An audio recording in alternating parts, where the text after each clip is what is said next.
पर्यावरण की रक्षा हम सब का व्यक्तिगत और सामूहिक दायित्व है। प्रकृति है तो हम हैं। प्राकृतिक संसाधनों के दोहन से पहले हमें ये बात ध्यान में रखनी चाहिए।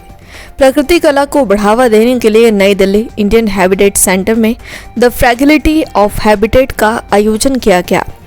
एकल कला प्रदर्शनी में आरती जवेरी के कृतियों का वर्णन किया जाएगा, जहां उनका उद्देश्य पर्यावरण और सामाजिक संकटों के बारे में लोगों को जागरूक करना है। आपको बता दें कि BNL 2017 के विजेता कलाकार आरती जवेरी कोरियाई कला संगठन याटो के सहयोग से ग्लोबल नोमैडिक आर्ट प्रोजेक्ट से जुड़ी हुई हैं, जो प्रकृति कला को बढ़ावा देती है। इनका काम सार्वजनिक स्थानों पर इंस्टॉलेशन, सार्वजनिक कला पाठों, पब्लिक आर्ट लेसन्स और चर्चाओं के माध्यम से जनता के बीच जागरूकता को बढ़ाने पर केंद्रित है, जिससे कि पर्यावरणीय गिरावट, स्थिरता और ग्लोबल वार्मिंग के मुद्दों पर प्रकाश डाला जा सके। प्रदर्शनी के बारे में बोलते हुए आरती जवेरी ने कहा, आज पृथ्वी मानव जाति के इतिहास में पहले से कहीं अधिक दबाव में है। मनुष्य ने इसके संसाधनों पर अपना कब्जा कर लिया है और प्रकृति इसके संतुलन और मोल को बनाए रखने के लिए कड़ी मेहनत कर रही है। मेरा मानना है कि धरती सबकी है। कला प्रदर्शनी में क्यूरेटर रॉबिन्सन द्वारा इंटरैक्टिव सत्रों के साथ साथ क्यूरेटेड वॉक का भी कला प्रदर्शनी को समग्र रूप से अनुभव करने में काफी योगदान रहा। आपको बता दें, प्रदर्शनी 3 जनवरी से 30 जनवरी 2023 तक नई दिल्ली इंडिया हैबिटेट सेंटर में आम जनता के लिए खुली रहेंगी। हाँ, तो I am Aarti Javeri, visual artist, multidisciplinary artist. So I work with painting, I do installation and video art. तो ये मेरा एक इंस्टॉलेशन लगा हुआ है जो नेचुरल मटेरियल से बना हुआ है, और ये अबाउट फ्रेजिलिटी ऑफ हैबिटेट। ये इसका मतलब ये है कि हमारा अर्थ बहुत ही नाजुक, फ्रेजाइल हो गया है। हमारी पृथ्वी हमें संवेदनशील हो गई है, तो उसकी वेदना को दर्शाने की यहाँ पे मैंने कोशिश करी है। और ये एग्जीबिशन अभी 1 जनवरी से शुरू हुआ था, 3 जनवरी से, और 30 जनवरी तक है। तो यहाँ पे 5 इंस्टॉलेशन लगे हैं, और ये पांचों अलग सेम 5 एलिमेंट दिखा रहे हैं। उसी हिसाब से लोगों का क्या रिव्यू मिल रहा है यहाँ लगाने से? लोग आ रहे हैं देखने के लिए, लोगों को काफ़ी अच्छा लग रहा है, क्योंकि इस तरह का चीज़ से ओपन एयर में अच्छे मौसम में देखने के लिए, और प्लस अपनी संवेदना जो प्रकट की है वो देख के उनको अच्छा लग रहा है कि हाँ, ज़रूरी प्लास्टिक हमें नहीं यूज़ करना चाहिए, हमें नेचुरल मटेरियल को ज़्यादा अहमियत देना चाहिए। ये आइडिया कहाँ से आया, ग्लोब जैसा बनाना और फिर ये मकड़ी की जाली वगैरह? ये आर्टिस्ट के आइडिया थे। I am very sensitive about earth, and जो हम जिस तरह से कर रहे हैं प्लास्टिक का यूज़, प्लस एयर पोल्यूटेड कर रहे हैं, नदी को पूरी तरह से ख़राब कर रहे हैं, तो ये 5 चीज़ों को मैंने यहाँ पे दर्शाया है।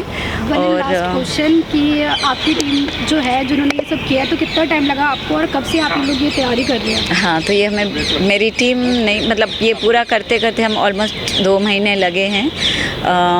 पूरा पहले आपने ये जब जगह मिला, हमें बनाने के लिए इनवाइट किया गया हैबिटेट सेंटर विजुअल आर्ट से कि आप यहाँ पे कुछ कर सकते हैं इस तरह का, जो एनवायरनमेंट को अवेयर करते हो। तो वो किया, तब फिर पूरा ड्राइंग, फिर उसके बाद एग्जीक्यूशन करना, फिर सारा फाउंड ऑब्जेक्ट भी है इसमें से मटेरियल जमा करना, और ये करते करते ऑलमोस्ट 2 महीने। So thank you all for coming, and this is the exhibit which is being done by Aarti Zaveri.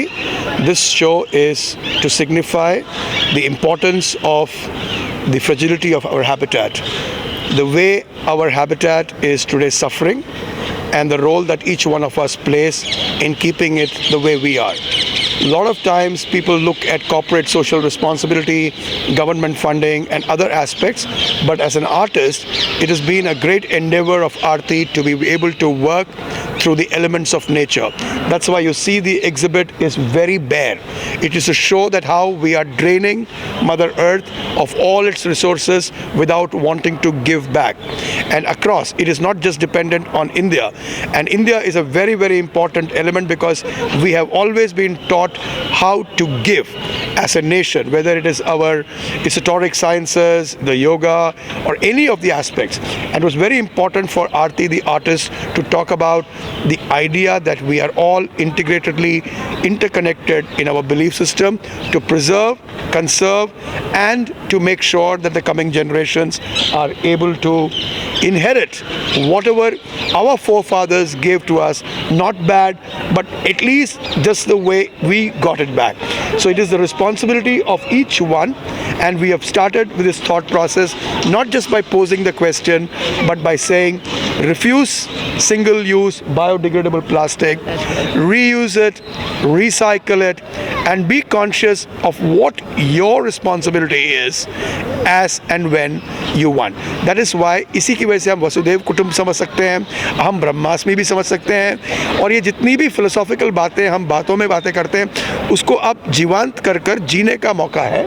और कलाकार, लेखक की यही कोशिश होती है कि अपने शब्दों के थ्रू, अपने विजुअल्स के थ्रू इस बात को उन सब लोगों तक पहुंचाए जो इससे अनभिज्ञ हैं या जानकर भी अनभिज्ञ होना रहना चाहते हैं। तो कई लोगों को लगा कि अच्छा नहीं दिख रहा है, पर ये अच्छा दिखने के लिए तो बनाया ही नहीं है। हमने पृथ्वी को अच्छा थोड़ी रखा है।